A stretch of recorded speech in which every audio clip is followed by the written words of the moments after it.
कोई कितना भी सठ हो और सत्संग जाता है या सत्संग में बैठता है तो सठ सुधराई सत्संगति पर तो वो भी सुधर जाता है। अभिमान भगवान का भोजन है। जब जीव को अभिमान हो जाता है कि सब करने कराने वाले हम ही कर रहे हैं, ये तो हमारे करने से ही होता है, तो उसका पतन प्रारंभ हो जाता है। जब भगवान इंद्र की पूजा बंद करवा दी तो इंद्र को अभिमान हुआ और 7 दिन और 7 रात्रि तक मूसलाधार बारिश, लेकिन 7 दिन और 7 रात्रि लगातार बारिश होती रही। उसके बाद भी जब इंद्र ने आकर देखा तो ब्रज में धूल उड़ रही। तो इंद्र के अभिमान का पतन हुआ। हनुमान जी महाराज ने इतने बड़े बड़े कार्य किए जीवन में। एक दिन हनुमान जी महाराज से राम जी बोले कि हनुमान, हम तुम्हारे ऋण से कभी मुक्त नहीं हो सकते। तुमने किसके ऊपर कृपा नहीं की, तुम्हें उपकार सुग्रीव कीना, राम मिलाए राजपद दीना। तुमने सुग्रीव के ऊपर उपकार किया, सुग्रीव के ऊपर कृपा किया। तुम्हारा ऋणी में हमेशा रहूंगा, तुम्हारे ऋण को मैं कैसे चुकाऊंगा। तो हनुमान जी कितने बड़े बड़े ऋणी हनुमान जी ने किए, लेकिन हनुमान जी को कभी अभिमान ही नहीं हुआ। हनुमान जी ने कभी ये सोचा ही नहीं कि ये कार्य हम कर रहे हैं। हम लोग तो थोड़े सा कार्य करते हैं, सब हमने किया है। और फिर अगर कोई पूछे कि आप ही करने वाले, तो फिर दिखाने के लिए बोल देंगे हम कहाँ करने वाले, बस सब भगवान की कृपा से होता है। लेकिन हनुमान जी ने कभी अभिमान नहीं किया। और जब जीव को अभिमान आ जाता है तो जीव का पतन होना प्रारंभ हो जाता है। तुलसीदास जी लिखते ना, राम नाम को अंक है, सब साधन है सुन। राम नाम का अंक है, और जब राम जी की कृपा और भगवत कृपा जीव के ऊपर हो जाती है तो कुछ समय बाद उसके अभिमान होने लगता है, ये तो हम ही करने लगे हैं। और जब जीव को अभिमान होने लगता है तो भगवान कहते भैया तुम ही ये सब करते हो, तो हम जा रहे हैं, हमारा होना क्या है। और भगवान उसके ऊपर से अपना परद हस्त हटा लेते हैं। और जब भगवान अपना परद हस्त हटा लेते हैं तो जीव क्या है, उसने मिट्टी है, पंच तत्व से बना है और पंच तत्व में ही विलीन हो जाता है, उसका पतन हो जाता है। हम कितना अभिमानी क्यों ना करते, कुछ नहीं होने वाला। एक दिन तो मरना सबको है। सज धज कर मौत की जिस दिन शहजादी आएगी, न सोना काम आएगा न चांदी आएगी। खूब लगा लो तेल साबुन चाय लगा लो सेंट, यहाँ पर कोई न परमानेंट, यहाँ पर कोई परमानेंट नहीं है। और ये जो भागवती कथा है, इस संसार भय नाशन, इस संसार का भय को नाश करने वाला है। और संसार में तो भय केवल एक ही है, मरने का ही भय है। और मृत्यु से अगर भय मुक्त होना चाहता है कोई तो उस जीव को अभिमान नहीं करना चाहिए। और वही हनुमान जी करते हैं। हनुमान जी कभी अभिमान नहीं करते। जब राम जी ने हनुमान से कहा कि मैं तुम्हारा ऋण कैसे चुकाऊंगा, तो हनुमान जी बोले महाराज मैंने क्या ही किया है, मैंने कुछ तो नहीं किया, सब करने कराने वाले तो आप, तो राम जी बोले तुम समुद्र पार करके लंका नहीं गए, तुमने क्या समुद्र पार नहीं किया? तो हनुमान जी बोले महाराज सब आपकी ही कृपा से, सब आपकी ही कृपा से। आपने एक जहाज दिया था, उसी के सहारे हम पार करेंगे। तो राम जी ने कहा ऐसा कौन सा जहाज दिया था भैया मैंने? वहां पर तो कोई जहाज ही नहीं था, सभी वानर सेना बता रहे थे। हनुमान जी तो बोलते चले गए कौन सा जहाज था? मन मुदरी मन मुदते उतारी, सिए पिए ही की जान निहारी। मन मुद्रिका, मन की मुद्रिका दी। कई लोग कहते हैं जब हनुमान जी ने मशक समान रूप कपि धारण, जब हनुमान जी ने मच्छर का रूप धारण किया तो वो अंगूठी वहां। तो अंगूठी कौन सी थी? मन मुदरी मन मुदते उतारी, सिए पिए ही की जान निहारी। केवल एक तो सिया जानता है और सिया के पिया से जानता हूँ और कोई नहीं जानता। वो कौन सी मुद्री है? जब भगवान हनुमान जी लंका में गए और सीता माँ के सामने प्रकट हुए तो सीता जी सोचने लगी शायद रावण की माया हो। तो हनुमान जी बार बार विश्वास दिला रहे हैं कि मैं माता तो मैं तो भगवान का दूत हूँ, राम का दूत हूँ।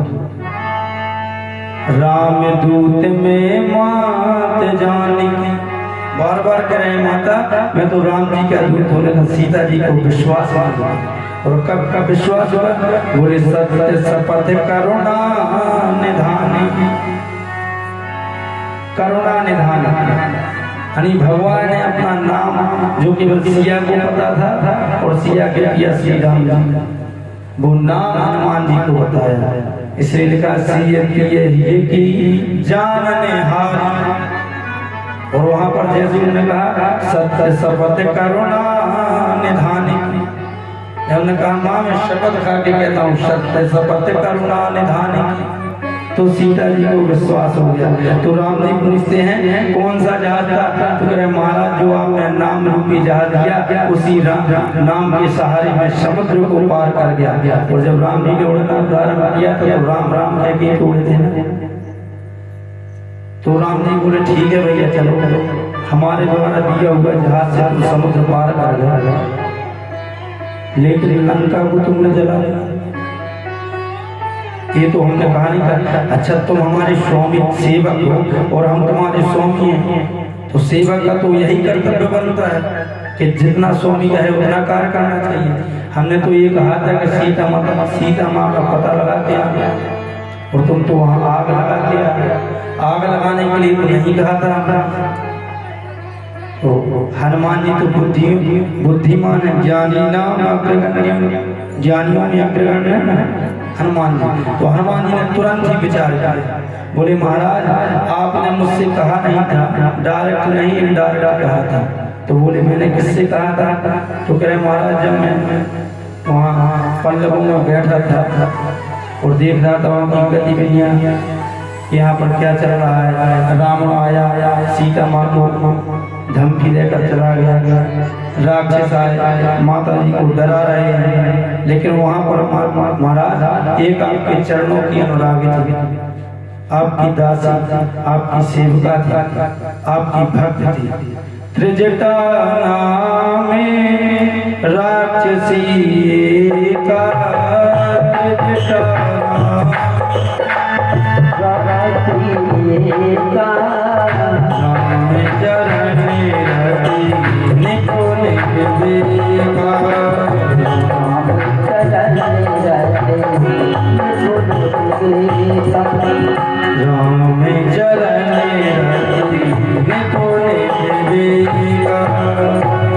रामचरण रति निपुण विवेका, आपके चरणों की अनुराग आपकी दासी थी। और मैंने तो सुना है भगवान कि भक्त के हृदय से तो भगवान ही बोलते हैं। और उसने क्या कहा? सपने बानर लंका जारी, सपने बानर लंका जारी,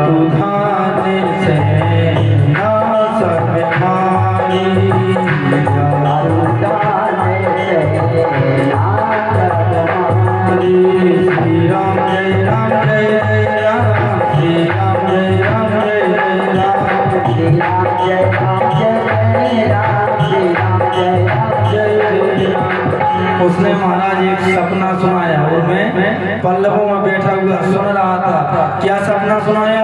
सपने बानर लंका जा रहा। वो माँ को सपना सुना रही और राक्षसों को भी साथ में बता रही है कि मैंने सपना देखा है कि एक सपने में एक बानर ने लंका को जला दिया। तो मैं सोचने लगा शायद इसने सपना देखा है। कुछ दिन बाद जब मैं सीता माँ का पता लगा के जाऊंगा और भगवान को बता दूंगा कि सीता माँ लंका में समुद्र के उस पार है, तो भगवान शायद किसी दूत से कह दें कि जाओ तो लंका में आग लगाया। तो महाराज मैं विचार कर रहा था कि मुझे लंका में आग लगानी है कि नहीं लगानी। महाराज मैं भ्रमित था कि मैं लंका में आग लगाऊं कि ना लगाऊं, लेकिन इतने में उसने आगे का सपना सुनाना प्रारंभ कर दिया। यह सपना में कहूं बेचारी,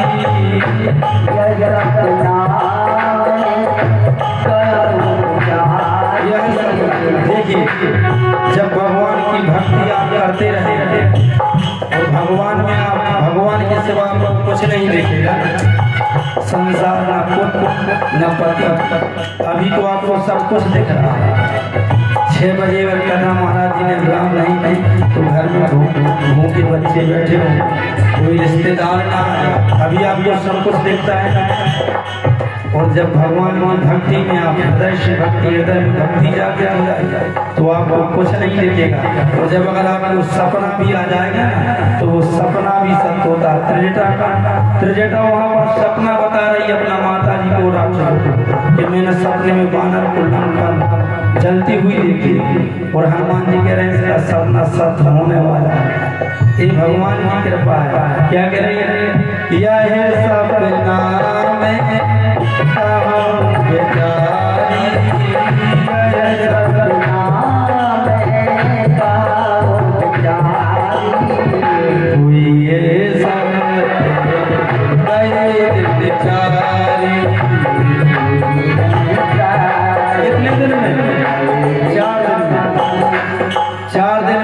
सत्य होने वाला।